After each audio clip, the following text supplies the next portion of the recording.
Hair transplant एक ऐसा procedure जिसमें आपके सर के बैक वाले हिस्से से बाल लेके फ्रंट पे लगाए जाते हैं। डिफरेंट टेक्नोलॉजीज़ यूज़ होती रही हैं, डिफरेंट टेक्निक्स यूज़ हो रही हैं। कोई 50-60 साल से रेगुलरली सारी दुनिया में हेयर ट्रांसप्लांट चल रहा है।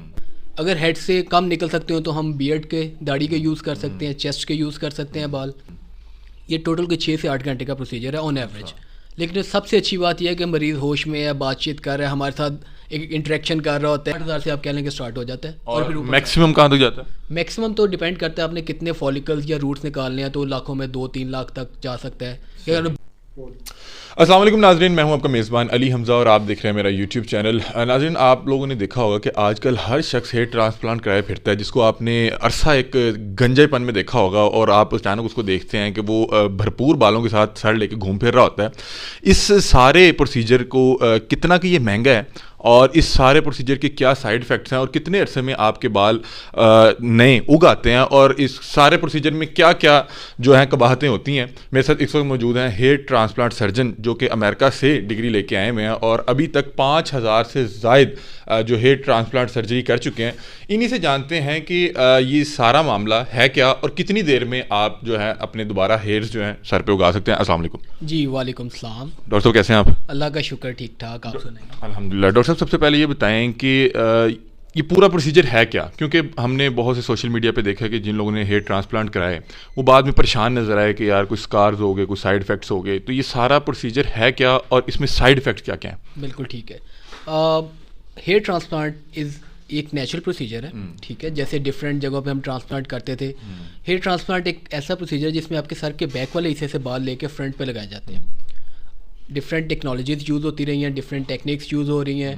कोई 50-60 साल से रेगुलरली सारी दुनिया में हेयर ट्रांसप्लांट चल रहा है।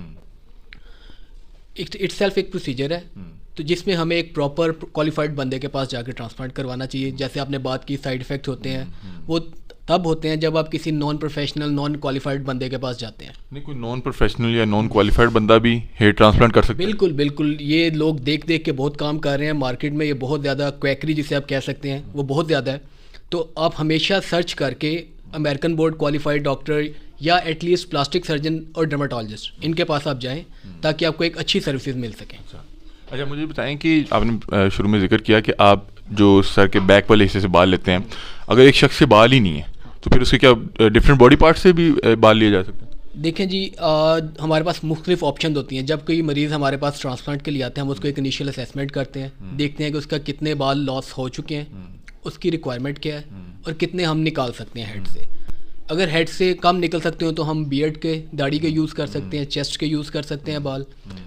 और ये हर एक मरीज़ के लिए अलग होता है, लेकिन हम सर के अलावा बाकी जिस्म के हिस्सों के बाल भी यूज़ कर सकते हैं। अच्छा, सर्जरी से पहले क्या प्रिकॉशंस होते हैं, क्या क्या टेस्ट किए जाते हैं? और दूसरा मुझे बताएं कि जो सर्जरी है, मुझे जहाँ तक पता है कि ये बड़ा एक लंबा प्रोसीजर है, मतलब कि 5-7 घंटे लग जाते हैं। इस बारे में थोड़ा सा बताइएगा। बिल्कुल।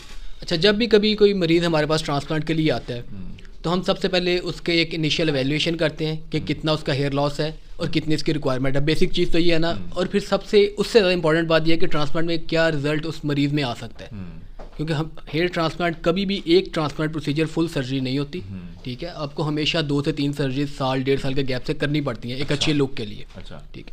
फिर हम उसकी मेडिकल हिस्ट्री देखते हैं कि उसको मेडिकली खुदाना सा कोई इशू तो नहीं है। अगर कोई मेडिकल पॉइंट हमारे पास आ जाए तो हम रुक जाते हैं वहाँ पे, उसकी क्लियरेंस लेते हैं। कोई खुदाना सा हार्ट का इशू है, कोई लंग्स का इशू है, कोई पेट का इशू है, तो पहले कंसर्न स्पेशलिस्ट से हम उसकी क्लियरेंस लेते हैं, फिर हम आगे चलते हैं।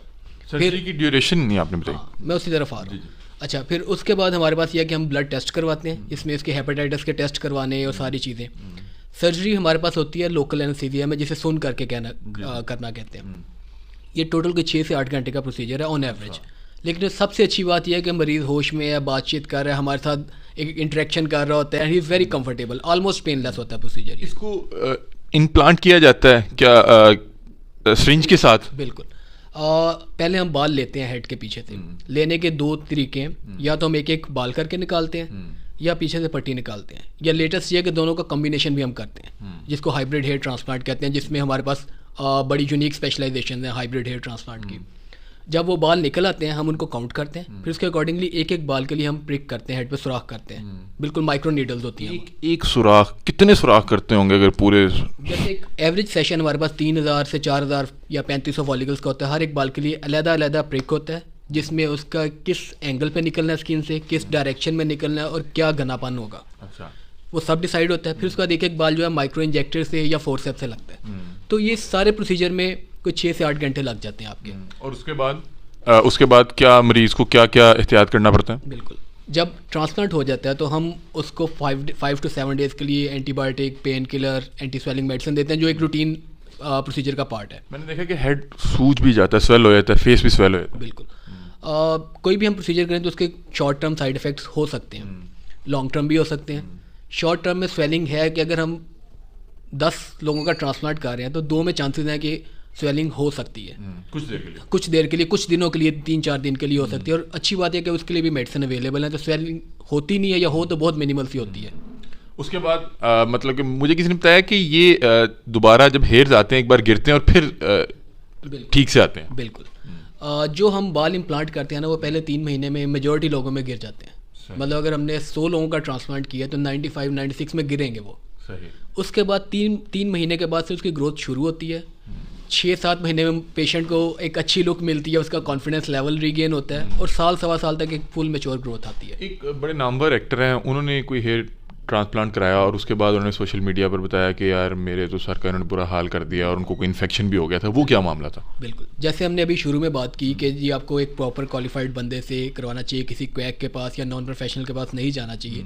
तो उनके केस में भी जहाँ तक हमारे पास रिपोर्ट्स हैं, क्योंकि he is from different city, तो वो कोई ऐसा ही सिचुएशन थी कि वो डायबिटिक थे, स्मोकर थे। फिर जब ये चीज़ें होती, फिर आपको पहले ये सारी चीज़ें कंट्रोल करनी पड़ती हैं, स्मोकिंग बंद करवानी पड़ती है, शुगर कंट्रोल करनी पड़ती है। और अगर ये सारी चीज़ हो जाती तो मेरे ख्याल से ऐसा कोई भी जो है ना वो इशू ना होता उनके साथ। अच्छा सर, लास्ट में मुझे सिर्फ ये बता दें कि बहुत से लोग हेयर ट्रांसप्लांट करवाना चाहते हैं, लेकिन उन्हें लगता है कि शायद ये बहुत ही कोई जो है एक्सपेंसिव प्रोसीजर है। तो सर मुझे ज़रा ये बता दें कि ये जो प्रोसीजर है कहाँ से स्टार्ट हो जाता है और कहाँ तक जाता है? ये बड़ा वैलिड क्वेश्चन है। हर बंदे के माइंड में जब भी हेयर ट्रांसप्लांट आता है तो ये आता है कि जी कितने का होगा, ठीक है, और कितने सेशन होंगे, ये भी इंपॉर्टेंट है। अगर आप किसी क्वालिफाइड बंदे के पास जाएँ तो जो छोटा सेशन, जो स्टार्टिंग सेशन है, वो 60,000 के अराउंड कहीं से स्टार्ट हो सकता है, और फिर जितना नंबर ऑफ फॉलिकल्स पे डिपेंड करते हुए ऊपर प्राइस उसकी जाती जाती है। मतलब कि 50,000 से ये प्रोसीजर आगाज़ हो जाता है। 60,000 से आप कह लें कि स्टार्ट हो जाता है। और फिर मैक्सिमम कहाँ तक जाता है? मैक्सिमम तो डिपेंड करता है आपने कितने फॉलिकल्स या रूट्स निकालने हैं, तो लाखों में 2-3 लाख तक जा सकता है, या अगर बहुत ज़्यादा फॉलिकल्स आपने लगवाने हैं तो। अभी तक आप कितनी सर्जरीज कर चुके हैं? मेरे ख्याल से I am not aware of the exact number, but it's around 5,000 hair transplant surgeries. अब ये मैंने देखा है कि पाकिस्तानियों में बहुत ज़्यादा, पहले बहुत ज़्यादा हमने नहीं देखा, लेकिन आजकल देखने के हर दूसरे शख्स ने हेयर ट्रांसप्लांट कराए हुए हैं। तो इसके लिए क्या कॉन्फिडेंस भी देना पड़ता है? क्योंकि हर शख्स नहीं, वो जब मैंने देखा है वो जब वो हो रहा होता है तो वो बड़ा अच्छा, ये एक मिसकंसेप्शन है कि पेनफुल है, क्योंकि एक बार जब आपका एनेस्थीसिया हो गया है तो फिर वो पेनलेस हो जाता है। जब भी कोई मरीज़ मेरे पास ट्रांसप्लांट के लिए आता है, पहले मैं उसकी घंटा सवा घंटा उसकी काउंसलिंग करता हूँ, कंसल्टेशन करता हूँ, पूरा प्रोसीजर एक्सप्लेन करता हूँ उसे कि क्या हो सकता है, क्या इन्वॉल्व होगा प्रोसीजर में, बाद में आपने क्या करना है, आपने मेरे साथ कितने राब्ते में रहना है। वंस वो सेटिस्फाइड होता है तो फिर मैं जो उसका प्रोसीजर के लिए लेके जाता हूँ। जो नए बाल आते हैं ये वाइट आते हैं, ये ब्लैक आते हैं, इसका भी कोई है कोई हिसाब किताब? ये जो आपके अपने बाल हैं हेड पे, अगर वाइट हैं तो वाइट आएंगे, ब्लैक हैं तो ब्लैक आएंगे, या ब्लैक विद टाइम वाइट होने हैं तो वो होंगे।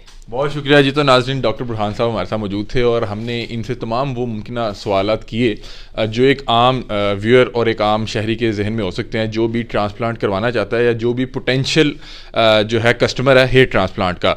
इन्होंने बताया कि ये जो हेयर ट्रांसप्लांट है ये 50,000 से इसका आगाज़ हो जाता है, और फिर आप जितने मतलब कि ये मैक्सिमम 2 से 3 लाख तक भी जाता है। और जो भी शख्स करवाना चाहिए, उन्होंने बताया कि बड़ा सेफ़ और इसमें किसी किस्म की कोई पेन नहीं है। विद इन 6 मंथ्स आपकी एक नई लुक आपको मिल सकती है। बहुत से लोग जो गंजापन से परेशान होते हैं और उनकी शादी करीब होती है, तो इसके लिए बड़ा एक बेहतरीन मेरा ख्याल है सहूलत है। अपनी राय से कमेंट सेक्शन में ज़रूर आगाह कीजिएगा। तब तक के लिए अपने मेज़बान अली हमजा को दीजिए इजाज़त। अल्लाह हाफ़िज़।